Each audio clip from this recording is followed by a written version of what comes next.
नमस्कार, मेरा नाम है स्नेल और आप देख रहे हैं TCP 24। 2021 का बजट आ चुका है। 2021 में इस बजट में क्या कुछ नया खास है, क्या कुछ इस बजट में नई नई चीज़ें हैं और कौन सी ऐसी चीज़ें हैं जिन पर इस बजट में सबसे ज़्यादा जोर दिया गया है।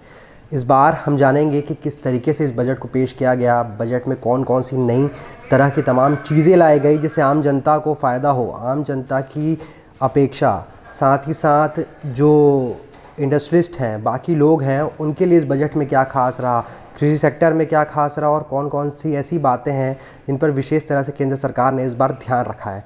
आज हमारे साथ मौजूद हैं ICSSR के senior research fellow doctor Sanjay Shekhar ji, साथ ही साथ वरिष्ठ पत्रकार विशाल यादव जी। सर, आप दोनों का बहुत बहुत स्वागत है। सबसे पहले मैं आपसे संजय जी आपसे ये सवाल पूछना चाहूँगा कि कितना खुश करने लायक रहा ये बजट इस बार आम जनता के लिए?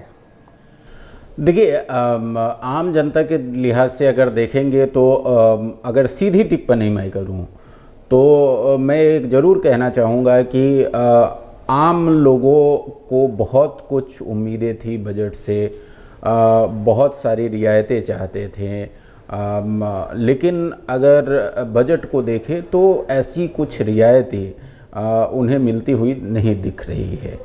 तो एक तरीके से कहा जाए तो उम्मीदों को झटका देने वाला बजट कहा जा सकता है, क्योंकि उनको जो उम्मीदें थी वो तो पूरी नहीं हुई, लेकिन दूसरी तरफ आपने झटका दे दिया, आपने जेब से पैसा निकाल लिया, क्योंकि जो सेस लगाया गया है पेट्रोल और डीजल पे, पेट्रोल पे 2 रुपये 50 पैसे प्रति लीटर और डीजल पे 4 रुपये प्रति लीटर। ये एक बड़ा झटका है आम आदमी के लिए, क्योंकि पेट्रोल और डीजल का सीधा सीधा प्रत्यक्ष और अप्रत्यक्ष दोनों प्रभाव पड़ता है आम लोगों की जेब पे। यदि आप मोटरसाइकिल है, आपके पास कार है, आपके पास अन्य व्हीकल है, तो उसके लिए पेट्रोल भराते हैं तो उसमें आपको जेब ढीली करनी पड़ेंगी, वो तो करनी पड़ेंगी ही। दूसरी तरफ जो इससे महंगाई बढ़ता है, वो उस महंगाई का अप्रत्यक्ष मार आपको झेलना पड़ता है। तो इस तरह से रियायतें नहीं मिली, राहत नहीं मिली, राहत और रियायतों की जो उम्मीद थी वो पूरी नहीं हुई, लेकिन दूसरी तरफ आपके जेब से ले लिया गया। हाँ, जो मध्यम वर्ग था, खासकर नौकरी पेशा वर्ग, उसको काफ़ी उम्मीदें थी कि बजट में कम से कम टैक्स स्लैब जो है वो चेंज किया जाएगा और कम से कम 5 लाख रुपए तक की आय को कर मुक्त किया जाएगा, लेकिन टैक्स स्लैब में कोई बदलाव नहीं किया गया। टैक्स स्लैब वहीं का वहीं है। एक जरूर झुंझुना पकड़ाने की कोशिश की गई है कि जो 75 ईयर ओल्ड जो लोग हैं या उससे ऊपर के जो लोग हैं, उनको अब आने वाले दिनों में नहीं भरना पड़ेगा ITR, और साथ ही उनको जो पेंशन से जो उनको लाभ मिलता है उस पर टैक्स में रियायत दी गई है। लेकिन आम लोग जो नौकरी पेशा लोग हैं, उनको जो उम्मीदें थी उस पर एक तरीके से कहा जाए तो तुषारापात हुआ है। उनको बहुत, देखिए, पूरी अर्थव्यवस्था काफ़ी एक तरह से कहा जाए तो बेपटरी हो गई थी कोरोना काल में, और बहुत सारे लोगों की रोजगार गई थी।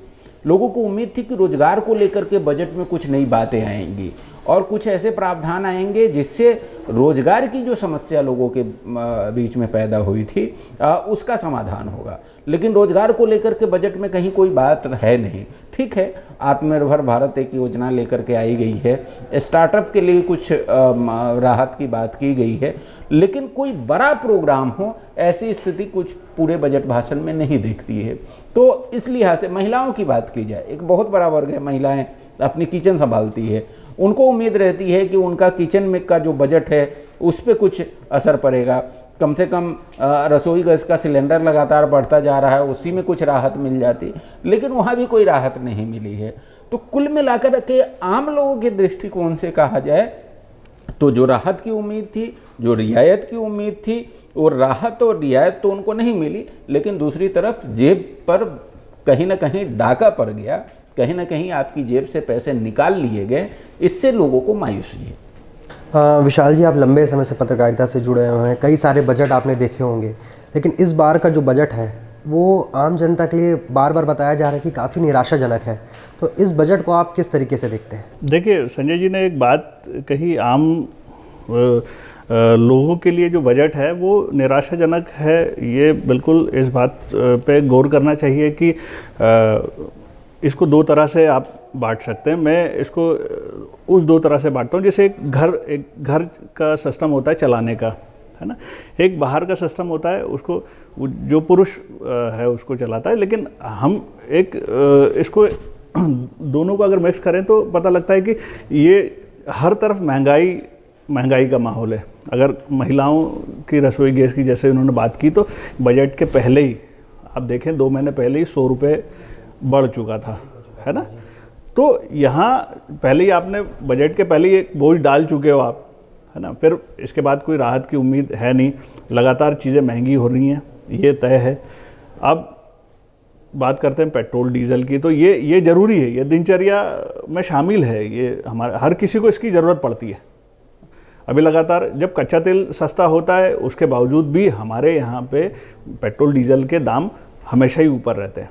सरकारें भले ये कहें कि हम पेट्रोल डीजल हमारे दायरे से बाहर है, हम शायद उसमें वो नहीं कर सकते, लेकिन सब कुछ हो सकता है, करने की इच्छा शक्ति चाहिए। तो ये यहाँ पे एक चीज़ आपको समझनी चाहिए। दूसरा, आप सोना और चांदी सस्ते करने की बात कर रहे हो। जब आदमी की पॉकेट में पैसा नहीं होगा, जब उसके पास खाने की व्यवस्था ठीक नहीं होगी, तो सोना चांदी का क्या करेगा? ये एक सोचने की बात है, इसको सोचना चाहिए।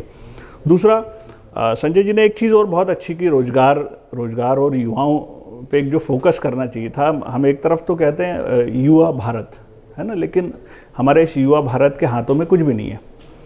इंफ्रास्ट्रक्चर की बात करते हैं तो उस पर बहुत ज़्यादा पैसा डाला गया है, इस तरह की बात अभी निकल के आ रही है, लेकिन इसका फ़ायदा कब मिलेगा आपको?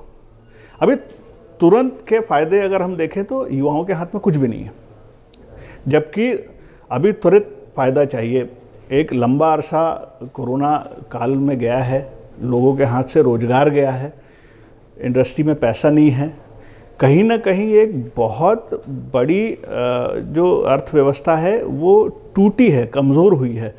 इस अर्थव्यवस्था को तुरंत साधने की कोशिश होना चाहिए थी, जो यहाँ नहीं दिखती है। चुनावी अगर व्यवस्थाओं पे गौर करें तो एक बजट में एक हिस्सा ऐसा दिखता है कि चुनावी वाले राज्यों में सरकार का फोकस है। मतलब है, यूँ नहीं कहता कि जी इस बात पर भी जी बिल्कुल इस बात पर मैं आऊँगा। ये देखा जा रहा है संजय जी, यही सवाल मेरा आपसे भी है कि ये देखा जा रहा है कि जहाँ जहाँ चुनाव होने वाले हैं उन राज्यों को नई नई सौगातें दी जा रही हैं, अलग अलग तरह की चीज़ें दी जा रही हैं, उनके लिए कुछ विशेष ध्यान दिया जा रहा है, चाहे सड़कों की बात करें या बाकी चीज़ों की बात करें। तो उन चीज़ों को आप कैसे देखते हैं? देखिए, बजट में चुनावी तड़का लगाने की कोशिश निर्मला सीतारमण ने किया है। महिला हैं, हालांकि वो घर में कितना तड़का लगाती होंगी वो जाने, लेकिन बजट में चुनावी तड़का लगाने की जरूर कोशिश उन्होंने कोशिश की है। और असम को लेकर के, पश्चिम बंगाल को लेकर के और तमिलनाडु को लेकर के उन्होंने कुछ विशेष योजनाओं की घोषणा की है।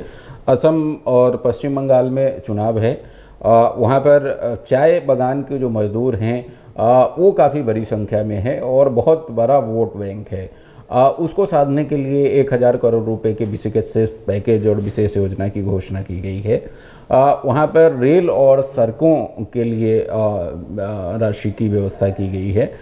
उसी तरीके से तमिलनाडु में जो नेशनल हाईवे प्रोजेक्ट है उसके लिए राशि का प्रावधान किया गया है। तो ये कुल मिलाकर के एक चुनावी तड़का है, लेकिन ये चुनावी तड़का कितना सफल होगा और इन घोषणाओं का कितना असर होगा और इस घोषणाओं को लेकर के ये वोट बैंक में तब्दील होगा, इसके माध्यम से वहाँ की जनता, असम की जनता, पश्चिम बंगाल की जनता और तमिलनाडु की जनता फिर से नरेंद्र मोदी को और भारतीय जनता पार्टी को सिर आंखों पर बिठा लेगी। अगर ऐसा हो गया, मैं इसलिए कह रहा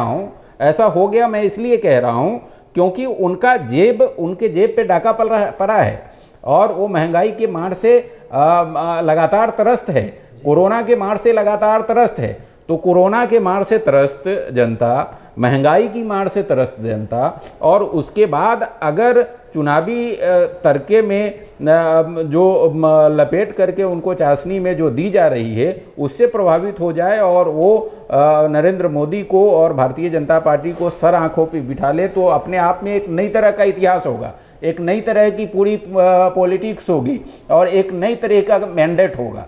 तो वो भी अपने को देखने वाली बात होगी, उसके लिए अपने को इंतजार करना पड़ेगा। जैसे आपने मजदूरों के लिए कहा, और तो एक पोर्टल की सुविधा होगी, ऑनलाइन पोर्टल की, साथ ही साथ ये भी बात कही गई है कि अब जैसे तैसे एजुकेशन सेक्टर और बाकी सेक्टरों में ज़्यादा विशेष ध्यान के साथ जो इंडस्ट्रियल सेक्टर है उस पर काफ़ी ज़ोर दिख रहा है, और साथ ही साथ जो डोल मटोल दिख रहा है, लोगों का ये कहना है कि आम जनता का ये राय भी है और मानना भी है कि ये बजट जो आया है वो फिर भी हमारे पक्ष में नहीं जाता, बार बार इंडस्ट्रियलिस्ट के पक्ष में जाता है, जैसे सरकार को बार बार देखा जाता है। देखिए संजय जी, मैं यहाँ एक बात समझनी चाहिए इसको कि एक जो होता है नीचे का तबका, जिसके पास पैसा आता है वो खर्च करता है, एक होता है मध्यम वर्गीय, है ना, जिसके पास पैसा आता है वो जोड़ता है, और एक होता है उद्योगपति, जिसके पास पैसा आता है और वो उद्योगों में लगाता है। ये यहाँ जब हम इन तीनों को देखते हैं तो बजट आप आसानी से समझ सकते हो, यानी ये पैसा गया उद्योगपतियों के पास, इंडस्ट्रियल, है ना, इन्वेस्टमेंट। दूसरा, मध्यम वर्गीयों के पास कुछ नहीं है, जो जोड़ता है हमेशा पैसा। तीसरा, यहाँ पे खर्च करने वाली एक पॉपुलेशन है जो मध्यम वर्ग से नीचे आती है, यानी इसके पास भी पैसा नहीं है। अब इन दोनों को अगर हम साइड में रखें तो ये पैसा कहाँ जाता है? उद्योगों के पास, है ना। लेकिन उद्योगों की एक व्यवस्था वो कब होगी? जब ये पैसे का सही उपयोग, जब वहाँ से रोजगार जनरेट हो। अगर रोजगार बाहर निकलेगा, लोगों को नौकरियां मिलेंगी, तो पैसा अपने आप लोगों के घरों तक पहुंचेगा, वो मध्यम वर्गीय के पास भी पहुंचेगा और वो आम जो खर्च करने वाले उनके पास भी पहुंचेगा। लेकिन यहाँ उसको अभी लंबा इंतज़ार करना पड़ेगा। देखिए, बजट का हमने एक सामान्य तौर पर सामान्यीकरण करते हुए आपने कहा, सवाल पूछा कि आम जनता को कितना लाभ हुआ, उसका हमने जवाब दिया। लेकिन अगर बजट को आप समग्र रूप में देखने की कोशिश करें तो बजट आय व्यय का लेखा तो होता ही है, लेकिन ये लेखा कैसे होता है, इसका अपना एक पूरा फ्रेमवर्क है। फ्रेमवर्क नेशनली और इंटरनेशनली। भारत की जो अर्थव्यवस्था है, उसकी जो अर्थव्यवस्था की नीतियां हैं उससे तो प्रभावित होती ही है, लेकिन साथ ही वो अंतर्राष्ट्रीय जो नीतियां है, चाहे वो IMF की नीतियां हो, चाहे वो वर्ल्ड बैंक की नीतियां हो, चाहे अन्य जो मौद्रिक एजेंसियां हैं विश्व की, उसकी नीतियां हो, अंतर्राष्ट्रीय मार्केट की जो नीतियां हैं, ग्लोबल विलेज का जो कॉन्सेप्ट है और ग्लोबल मार्केट का जो कॉन्सेप्ट है, उसकी जो पॉलिसीज हैं, इन सब से नियंत्रित होती है। और इन सब से नियंत्रित होते हुए तब उसमें आपको रास्ता निकालना पड़ता है। जैसे बजट में आपने देखा कि मार्केट को खोलने की बात हो रही है। पहले 49% था बीमा में FDI की सीमा, उसको बढ़ा करके 74% किया जा रहा है। दूसरी तरफ आप देखें कि लक्ष्य रखा गया है 2 लाख करोड़ रुपए विनिवेश से, डिसइन्वेस्टमेंट से लाने का। ये क्या है? ये जो इंटरनेशनल जो मॉनेटरी और इंटरनेशनल जो पॉलिसीज हैं, उसके आधार पर ये सारी चीज़ें तय हो रही है। दूसरी तरफ एक शॉर्ट टर्म लक्ष्य होता है बजट का और एक लॉन्ग टर्म होता है। शॉर्ट टर्म में ऐसी चीज़ें की जाती है, ऐसी घोषणाएं की जाती है, ऐसे लोक लुभावन वायदे किए जाते हैं जो सीधे सीधे आपको तत्काल प्रभाव देता है। लेकिन लॉन्ग टर्म पॉलिसीज में वही चीज़ें, जैसे आत्मनिर्भर भारत जो लाया गया है, या फिर दूसरी तरफ आप देखेंगे स्टार्टअप को जो राहतें दी गई है, इसके अलावे अन्य जो उद्योग धंधों को राहतें देने की कोशिश की गई है, इन्वेस्टमेंट जुटाने का जो प्रयास किया जा रहा है, इस सब का जो अंतिम लक्ष्य है, इस सब का अंतिम लक्ष्य यही है कि GDP में ग्रोथ हो, इस सब का अंतिम लक्ष्य यही है कि रोजगार में बढ़ोतरी हो, इस सब का अंतिम लक्ष्य यही है कि जो पर कैपिटा इनकम है वो बढ़े, इस सब का अंतिम लक्ष्य यही है कि हमारी अर्थव्यवस्था रफ्तार पकड़े। और अर्थव्यवस्था जब रफ्तार पकड़ेगी दीर्घकालीन रूप में, तो उसका समग्र रूप से लाभ पूरी इकोनॉमी को मिलता है। ठीक है, उसका एक बड़ा लाभ जो है, जो पूंजीपति वर्ग है, देखिए ये नेचर है, जो कैपिटल इकोनॉमी है उसका नेचर है कि जिसके पास पैसा होगा उसके पास ज़्यादा अंश जाएगा, तो हमने उसको अडॉप्ट किया हुआ है तो जाएगा, लेकिन उसका समग्र लाभ पूरी इकोनॉमी को मिलता है, उसमें निचले तबकों को भी मिलता है, ऊपर वाले को भी मिलता है।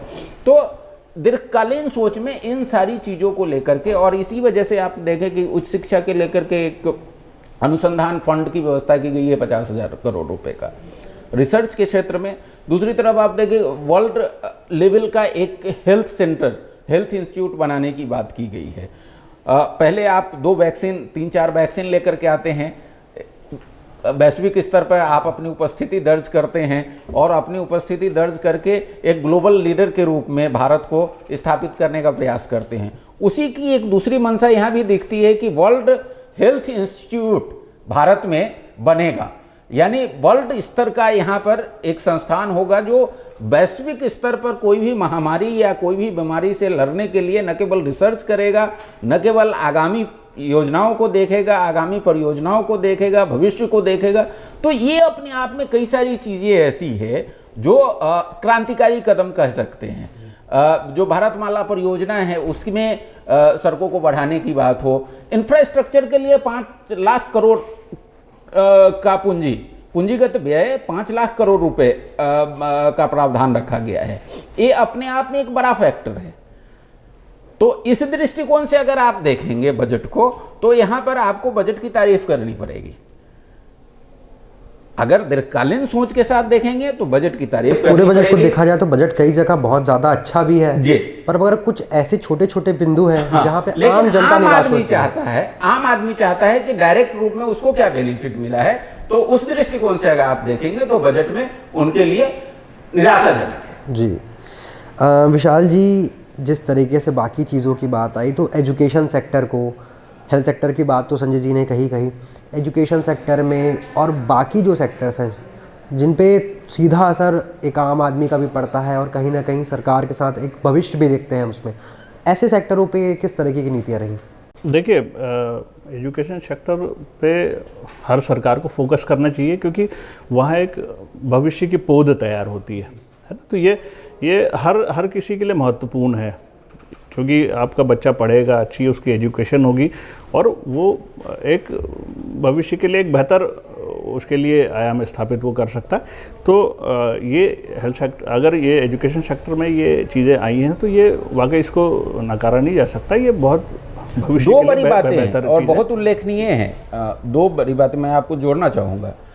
एक 100 नई मिलिट्री स्कूल खुलेंगे। हाँ, ये सैनिक स्कूल ये महत्वपूर्ण चीज़ है। ये एक क्रांतिकारी कदम हो सकता है। इसी तरह से 758 जो है एकलव्य विद्यालय खुलेंगे। छोटा फैसला नहीं है, में केंद्रीय यूनिवर्सिटी जो लेके आ रहे हैं ये। पिछली बार भी देखा जाए तो मेडिकल कॉलेजों को खोलने की बात थी, वो भी चीज़ थी, इस बार भी है। तो क्या ये माना जा सकता है कि जिस तरह की चीज़ें पेश की जा रही हैं वो वाकई में एक रूप लेंगी? देखिए, एक मैं बताऊं, हेल्थ सेक्टर में बहुत क्रांतिकारी कदम उठाया गया है बजट में। 137% की वृद्धि की गई है टोटल बजट में।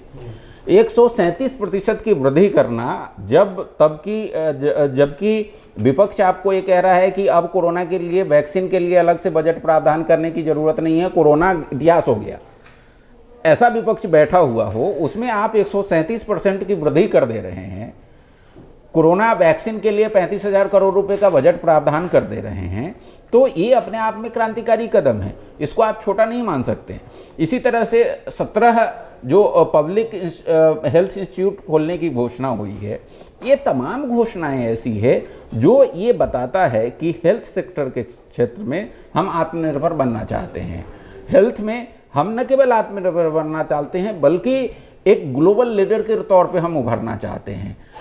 बजट से कम मुझे तो यही दिख रहा है कि ये मंशा जो है कि हेल्थ के सेक्टर में भारत एक ग्लोबल लीडर के तौर पे उभर करके सामने आए और न केवल अभी वैक्सीन जो अपने पड़ोसी राज्यों को दिया है, न केवल पड़ोसी राज्यों को बल्कि पूरे विश्व को हम अपना रिसर्च जो हमारी पुरातन हमारी पहचान रही है, उस पुरातन पहचान को फिर से हम लौटाते हुए और हम पूरे विश्व को एक नई दिशा दे हेल्थ के सेक्टर में, एजुकेशन के सेक्टर में, उसकी मंशा कहीं ना कहीं बजट में। विशाल जी, मैं आपके पास फिर आता हूँ, मेरा सवाल वहीं था, आप कुछ कह रहे थे एजुकेशन सेक्टर के ऊपर, वहाँ से वाकई में मैं आपको पहले भी कहा कि ये भविष्य के लिए बहुत अच्छा है। एजुकेशन सेक्टर में स्वास्थ्य की दृष्टि, ये दो मूल चीज़ें हैं। शिक्षा और स्वास्थ्य जहाँ बेहतर होगा वहाँ पे इकोनॉमिक ग्रोथ भी बड़ी तेज़ी से होगी और वहाँ पे सारी व्यवस्थाएं भी उन्मुक्त तरीके से आसानी से आ सकती हैं।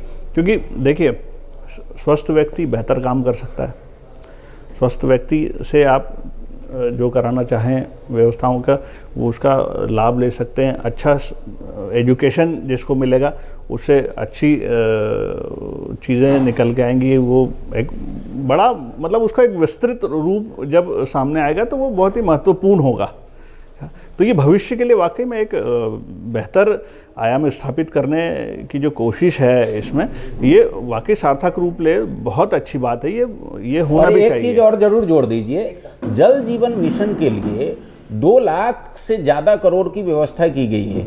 ये भी हेल्थ से ही रिलेटेड है, क्योंकि स्वच्छ जल मिलेगा, हाँ, स्वच्छ जल स्वच्छ जीवन होगा। और स्वच्छता अभियान के साथ ही साथ एक देश एक राशन कार्ड की भी बात कही गई है। जी हाँ, वो भी 32 राज्यों में उसको लागू किया जाएगा, एक देश एक राशन कार्ड। मैं जो कह रहा था कि स्वच्छता अभियान को मोदी सरकार ने जितनी प्राथमिकता के साथ लिया था, मुझे लगता है उसी प्राथमिकता में जल जीवन मिशन को, स्वच्छ पानी उपलब्ध कराने को उसी मोड पे लेकर के काम करना चाहती है। और यही वजह है कि इतना बड़ा बजट आवंटन किया गया है जल जीवन मिशन को। नहीं, स्वच्छ पानी की जरूरत वाकई में तो ये भी एक मेरे समझ जैसे आप दोनों से मेरे एक और वो भी है, टेक्सटाइल के क्षेत्र में और साथ ही साथ रिसाइकलिंग के उसमें रिसाइकलिंग की कैपेसिटी को 2 गुना कर दिया जाएगा और टेक्सटाइल पार्क खोले जाएंगे 3 वर्षों की अवधि के साथ।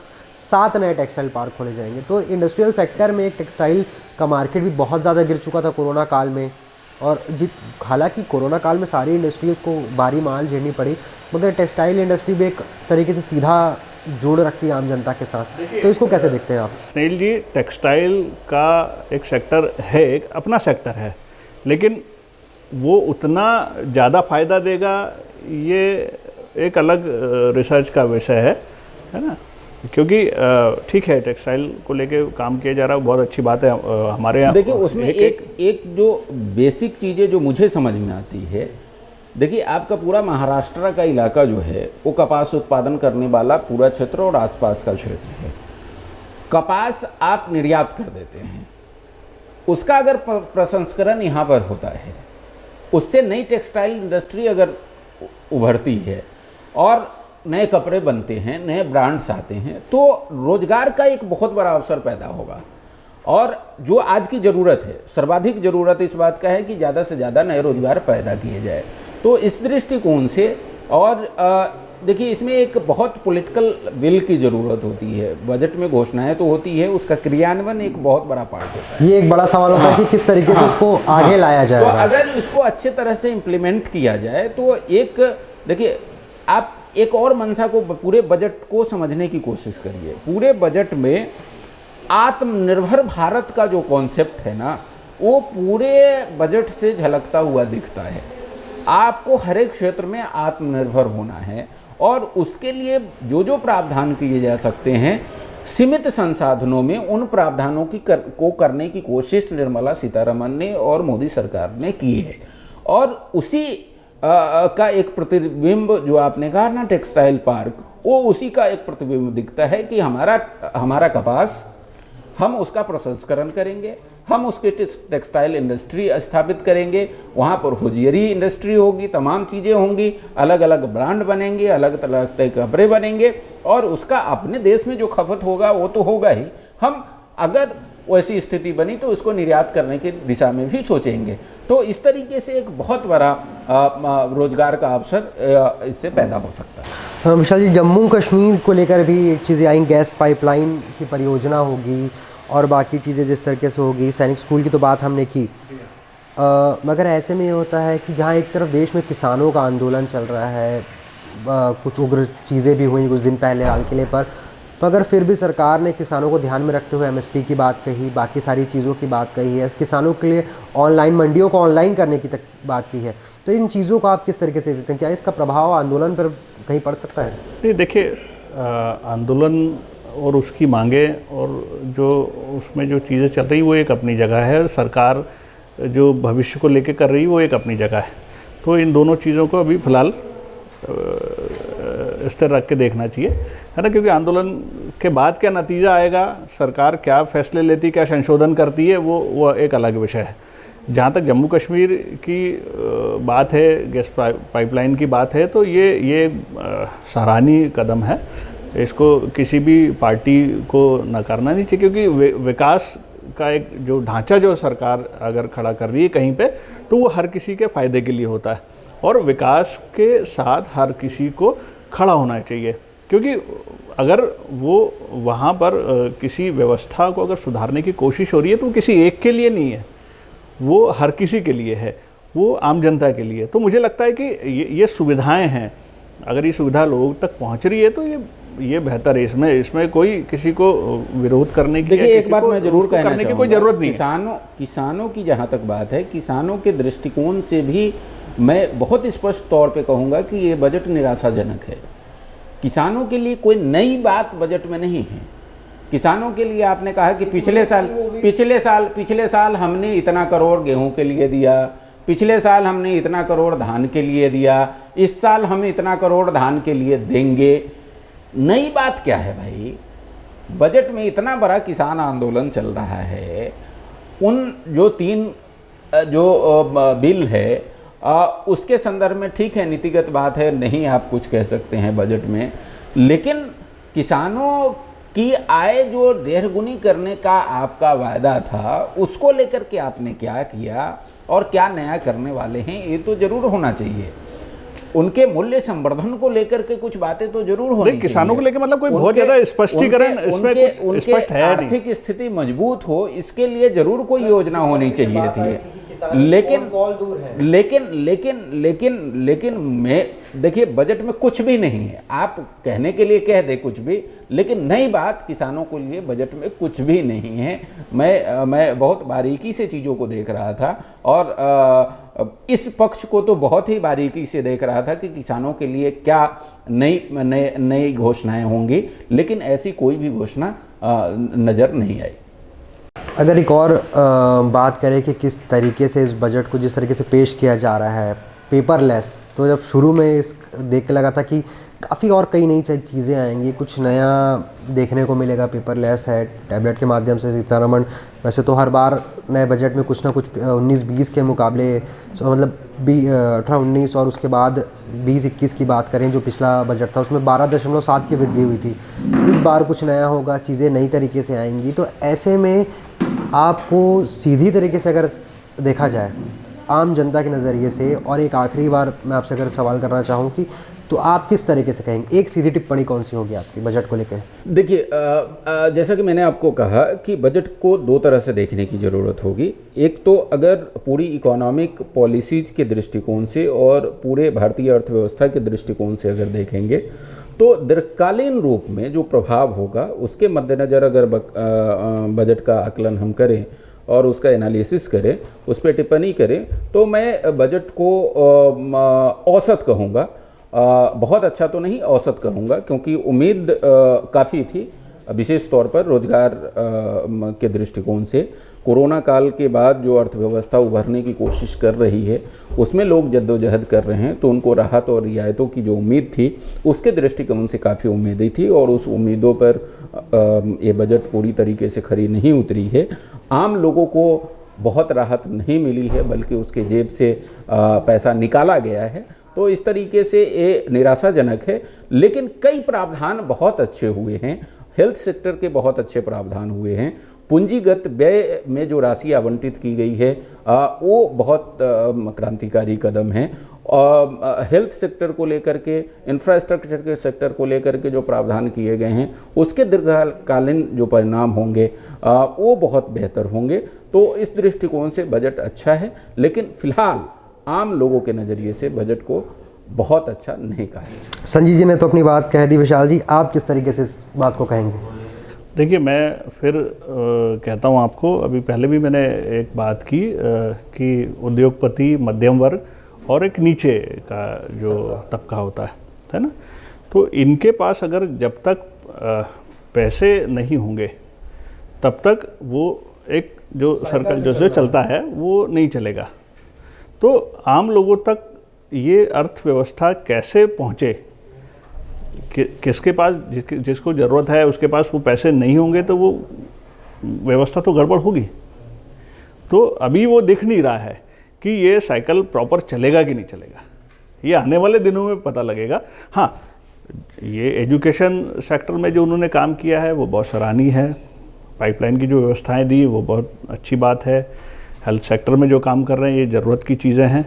बाकी दूसरी जगह जो इन्वेस्टमेंट जो होगा उसके परिणाम कितने जल्दी सामने आएंगे, कितने सार्थक होंगे, ये आने वाले दिनों में देखना होगा। आप दोनों से मेरा आखिरी सवाल है कि एयर इंडिया वाली बात को लेकर कि विपक्ष तंजा कस रही है कि ये आपके बाप दादा की नहीं थी, आपने बेच रहे हैं। इस तरह से कई राज्यों के मुख्यमंत्री, विपक्ष के बड़े बड़े नेताओं ने इस तरह के एक बयान दी। इसको आप कैसे देखते हैं बजट में? देखिए, पूरे बजट को देखेंगे तो बजट का पूरा स्टेटमेंट ये कहता है कि हम 2 लाख करोड़ रुपए डिसइन्वेस्टमेंट से जुटाएंगे। यानी इसका मतलब ये है, और बजट के स्टेटमेंट में है, फाइनेंस मिनिस्टर के स्टेटमेंट में है कि वो रेलवे का, वो रोड का, वो एयरलाइंस का, वो जो पाइपलाइंस है गैस के उसका, और जो लैंड बैंक है, जो अलग अलग पब्लिक सेक्टर के जो यूनिट्स हैं उसके लैंड बैंक से उसका विनिवेश करके 2 लाख करोड़ रुपए जुटाएंगे। इसका बहुत क्लियर मैसेज है। मैसेज ये है कि इस साल भी विनिवेश की प्रक्रिया जारी रहेगी। जो उपक्रम है, सार्वजनिक उपक्रम, उसको बेचे जाएंगे। और जाहिर सी बात है, जब ये प्रक्रिया चलती है तो कोई भी निजी निवेशक उन्हीं उपक्रमों में रुचि लेते हैं जो मुनाफा कमाने वाली है। जो घाटा, देखिए इंडियन एयरलाइंस 20 साल से बिक रहा है, कोई आज की प्रक्रिया नहीं है, लेकिन आज तक डिसइन्वेस्टमेंट नहीं हुआ क्योंकि वो घाटे का है। लेकिन बाकी पेट्रोलियम है, पेट्रोलियम में बहुत सारे लोग बोली लगा रहे हैं और कोई भी लेना चाह रहा है क्योंकि वो मुनाफा कमाने वाली कंपनी है। तो लोगों को आशंका है, मुझे भी इस बात की आशंका है कि संभव है कि आने वाले दिनों में जो हमारी पब्लिक सेक्टर की जो ऐसी महत्वपूर्ण इंडस्ट्रीज है, ऐसी महत्वपूर्ण कंपनियां हैं जो लाभ कमा रही है, कहीं वो जो ये मुनाफाखोर जो निजी पूंजीपति है उनकी आकांक्षाओं की भेंट न चढ़ जाए, कहीं वो उनको हासिल न कर लें साम दाम दंड भेद करके, क्योंकि उद्योगपति इसमें माहिर होते हैं। तो आप क्या कहना चाहेंगे विशाल? जी, मैं संजय जी की बात से बिल्कुल इत्तेफाक रखता हूँ, क्योंकि अगर ये आम पब्लिक को ध्यान में रखते हुए चीज़ें की जाएं तो ज़्यादा बेहतर है। उद्योगपतियों को सीधे फ़ायदा पहुंचाने की दृष्टि से अगर ये किया जाएगा तो नुकसान तो पब्लिक का ही है। तो हमारे साथ डॉक्टर संजय शेखर जी थे, विशाल यादव जी थे। आपका बहुत बहुत धन्यवाद हमारे साथ जुड़ने के लिए और इस पूरे बजट को अच्छे से समझाने में, इसके कुछ कुछ बिंदुओं पर आपने प्रकाश डाला। लगातार आपको बजट से जुड़ी हर जानकारी बताते रहेंगे। बजट के जो बिंदु हैं उनको अलग से विस्तार में बताएंगे, किस तरीके से चीज़ें हुई, किस तरीके से कौन सी नई चीज़ें आई और कौन सी चीज़ें आपके फ़ायदे की, आम जनता के फ़ायदे की थी। जुड़े रहे हमारे साथ TCP 24 पर।